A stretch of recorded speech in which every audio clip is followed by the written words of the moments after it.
Obama library begun with lofty DEI goals, now plagued by $40 million racially charged suit and ballooning cost. So things are going well. The black-owned firm claims it was accused of underperforming in the project because of race. Look, you hire grievance mongers, you get this grievance bullshit. Okay, you know exactly the kind of people you're dealing with. Construction of former President Barack Hussein Obama's long-awaited library and museum in Chicago began with ambitious plans for diversity, equity, and inclusion, but was not plagued by huge cost overruns, delays, and a $40.5 million racially charged lawsuit filed by a minority contractor. Well, you did this all to yourselves. All of this is the result of DEI. If you just focused on merit, you wouldn't be having this problem. Okay, none of these.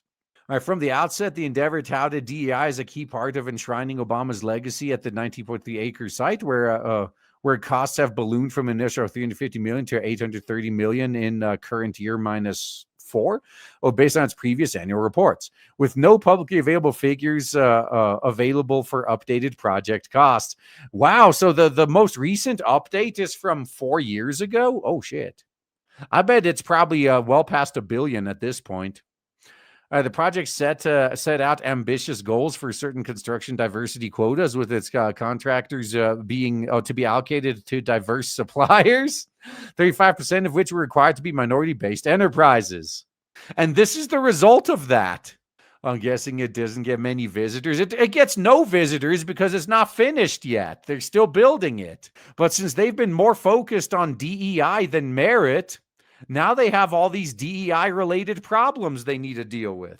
All right, with these aggressive goals, the foundation is hoping to set a new precedent for diversity and inclusion in major construction projects in Chicago and beyond. The Obama Foundation wrote in its current year minus 8 press release. The importance of DEI was cited on several occasions in an explosive lawsuit filed last month by Robert Meikyuu, the Black co-owner of 2-in-1 Construction. Okay, clever. The firm is a minority-owned business subcontractor that provided concrete and rebar services for the center. It's not clear what role DEI quotas played in the hiring of 2-in-1 as a subcontractor. 2-in-1 was one of the 3 firms that made up a joint venture called Concrete Collective. The other firms included another minority-owned firm called Trice Construction Company, along with W.E. O'Neill. Together, they formed a 51% minority-led joint venture team. Okay. Meikyuu alleged that he and his firm were racially discriminated against by Thornton Tomasetti, a New York-based company that oversees structural engineering and design services. Oh, so how much you want to bet they were just trying to avoid another bridge collapse situation? In the lawsuit, Meikyuu claims that Thornton Tomasetti changed standards and imposed new rules around rebar spacing and tolerance requirements that differed from the American Concrete Institute standards. The suit claims that those changes resulted in his firm running up massive overruns in excess of $40 million, which put it on the verge of bankruptcy. Ooh. So they made changes after construction already began, which almost bankrupted this subcontractor. Yeah, that's got to suck. If this story's true, yeah, they should probably be reimbursed for this. Meikyuu's lawsuit stems from a memorandum Thornton Tomasetti wrote on the project's leading construction partners about a year ago, claiming that 2-in-1, the contracting firm it teamed up with on the project, were responsible for numerous challenges during the project. The memorandum contained images of cracked slabs and exposed rebar to support its claims. Thornton Tomasetti said it spent hundreds of hours reviewing, analyzing, redesigning, and responding to corrective work, and that subcontractors caused a multitude of problems in the field. Why didn't you do it yourself then? Yeah, if you want something done right, you got to do it yourself. There's a reason that saying exists. The construction issues were all unequivocally driven by the underperformance and inexperience of the concrete subcontractor, the memorandum states. Now, if this is true, man, this is going to be a great lawsuit. Oh, man. I actually can't wait to see this now. Thornton Tomasetti said the challenges with the concrete were due solely to the subcontractors and wrote it cannot stand by while contractors attempt to blame their own shortcomings on the design team. The memo goes on to state that Thornton Tomasetti is and an architectural firm bent over backwards to assist Oh, what everyone knows was questionably qualified subcontractor team in areas where more qualified subcontractor would not have required it. Oh man, they're literally just saying like, yeah, this DEI team couldn't cut it, man. Shit, this is going to be a great lawsuit. The memorandum served as a basis for McGee's lawsuit last month. He alleges it contained baseless criticism and defamatory and discriminatory accusations. The lawsuit claims that Thornton Tomasetti undermined the project's diversity and inclusion goals, which are outlined in the project's general contract. The lawsuit also cites a DEI report by the project's construction manager in current year -3, which outlines the project as achieving significant diversity and business participation. A report breaking down the demographics of those individuals involved in the project was also released in April. Okay, so let this be a lesson, guys. If you're ever working on a project and then they break out some DEI requirements, exit that contract immediately, because they're going to expect you to make up for everyone else being diversity hires. You're going to be blamed for any failure because it would be racist otherwise. So yeah, you do not want to find yourself in this position. You need to recognize that not all work is worth accepting. You might actually be better off even going bankrupt if it comes to it. I mean, it's better than being bankrupt and still dragged through court for years, right? I like to hope so anyway. The suit claimed the plaintiffs were subjected to unjustified and discriminatory conduct, which directly undermined the Obama Foundation's DEI goals and commitments, and mission to bring transformative change to the construction industry and local community by providing solutions to barriers that have historically prevented disadvantaged businesses from participating on projects of this magnitude. After this drama, I think that's just going to be made worse. The suit claims that Thornton Tomasetti violated the Civil Rights Act of 1866 and that its alleged defamatory discriminatory statements and actions caused 2 and 1, Bob McGee and other subcontractors to suffer extreme financial losses and potential bankruptcy. Yeah, well, we'll see about that. Like, I think it's just a matter of getting a third party in there to determine who was actually at fault. The suit alleges that Thornton Tomasetti discriminated against 2 and 1 on the basis of race. All right, what was the evidence of that, though?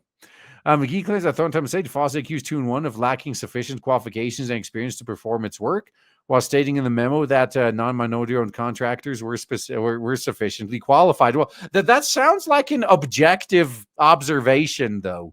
All right, so let's look at their qualifications and let's look at what the job actually required. Yeah, let's go, man, and let's compare your qualifications with the others. It sounds like this would be really easy to fix.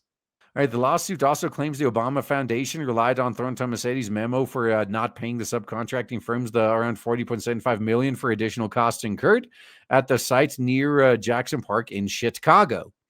McGee's lawsuit refutes the allegations in Thornton Tomasetti's memo that his firm was inexperienced or questionably qualified, pointing to 2 and 1's 40-year track record in the industry and its completion of a major Chicagoland project, including Millennium Park, Harold Washington Cultural Center, and the American Airlines Terminal at O'Hare Airport. All right, you see that they're making a strong case there.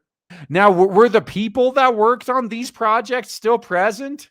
Because it's entirely possible that the company used to have qualified people to do that, but they've been gone for a while. And moreover, Bob McGee was aware of this and supportive of the Obama Foundation's diversity and inclusion goals for the project and never imagined the Obama Foundation structural engineer would single out a minority-owned subcontract for unfair criticism and falsely accuse 2 and 1 of lacking sufficient qualifications and experience to perform its work. While in the same letter stating that the non-minority-owned contractors were sufficiently qualified, the memo reads, I guess it's a question of were they, though. One of these two is objectively right. So either the other guys are right and these guys are just useless diversity hires, or these guys are right and the other guys are just trying to pass the blame for their failure onto subcontractors, which happens all the time. Like at this point, either one could be true. We'll have to see more evidence. In a shocking and disheartening turn of events, African-American owner of a local construction company finds himself and his company at the brink of forced closure because of racial discrimination by a structural engineer. The lawsuit reads, 2 and 1 and its joint venture partners was subjected to baseless criticisms and defamatory and discriminatory accusations by Obama Foundation structural engineer Thornton Tomasetti.